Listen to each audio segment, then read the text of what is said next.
queremos hacer una revisión sobre las políticas públicas que han tenido relación directa junto con la lucha feminista. Entonces, si pasamos por...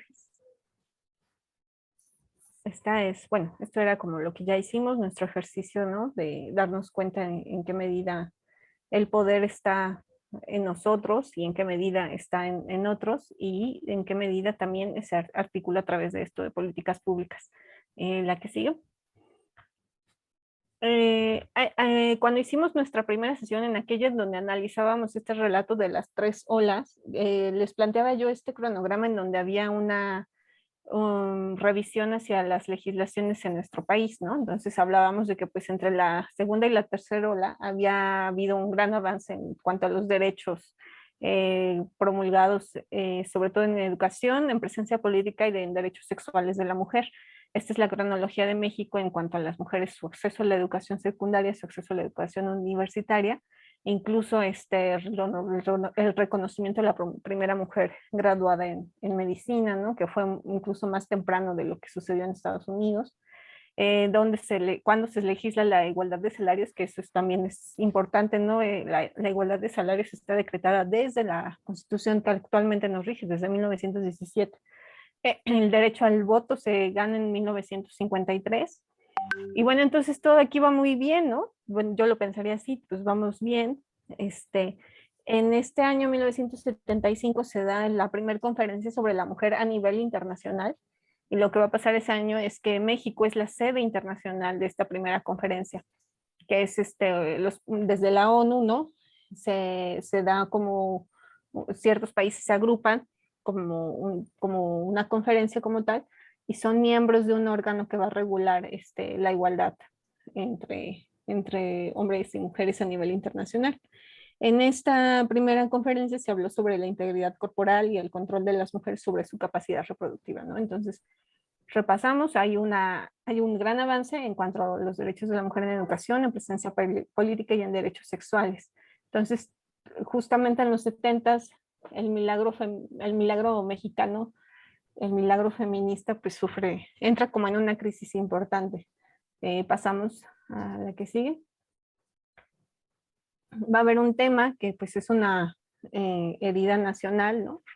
Que escaló a nivel internacional. En Ciudad Juárez, Chihuahua, empieza lo que es este tema de las muertas de Juárez. Actualmente, bueno, una vez que se hace la revisión al tema con presencia internacional, pues están contabilizadas entre 1993 y 2008 447 mujeres asesinadas. El perfil de ellas, mujeres y adolescentes entre 15 y 25 años de edad, de escasos recursos, corta escolaridad. Y bueno, hay un cúmulo de factores, ¿no? que hacen observable esta situación, que hay pues como causas, ¿no? O sea, en realidad como factores que han facilitado este hecho, el hecho de que es una ciudad fronteriza en donde hay muchas maquiladoras a las que las mujeres son requeridas como fuerza de trabajo, su desborde con el Tratado de Libre Comercio, un machismo en la región norte del país que pues no es única de allá, ¿no? Que más bien nos permea a nivel nacional, y la incursión también del crimen organizado que se empieza a dar justo en esta década. ¿Qué va a pasar? En 2003 lo que va a suceder es que las organizaciones Equality Now y Casa Amiga, una de Estados Unidos y una de México, presentan formalmente una denuncia ante el comité de la CEDAW. ¿Qué es la CEDAW? Obviamente es en inglés, pero bueno, es la Convención sobre la Eliminación de todas las formas de discriminación contra la mujer. Entonces se da en sí, pues es un esquema de observación a nivel internacional. Cuando se presenta la queja, se hace en virtud del artículo 8 y el artículo 8 de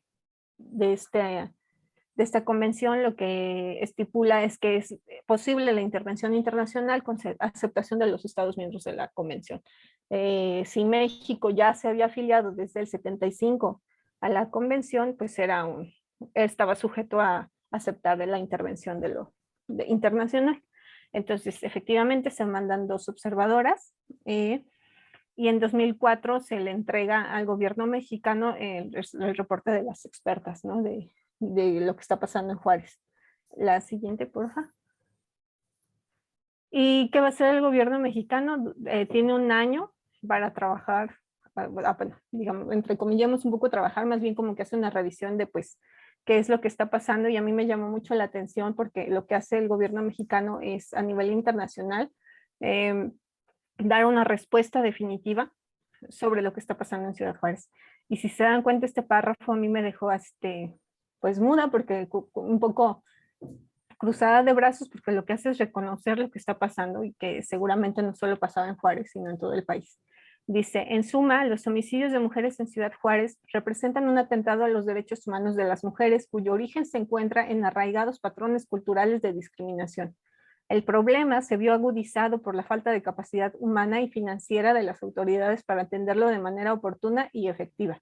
Sin embargo, debe reconocerse que estas fallas han venido superándose y que desde hace algunos años se da mayor seguimiento a las investigaciones, se han invertido importantes recursos y se realizan actividades de política pública cuyo objeto es impulsar la construcción de una cultura de equidad. El gobierno de México reitera su compromiso para continuar con estos esfuerzos. Y bueno, ya desde que dice aquí, arraigados patrones culturales de discriminación, pues ya es, pues eso, ¿no? A mí me da esta sensación de que vas a legislar en contra de eso, ¿no? ¿Cómo cambias eso en un año, ¿no? Pero también este tema de que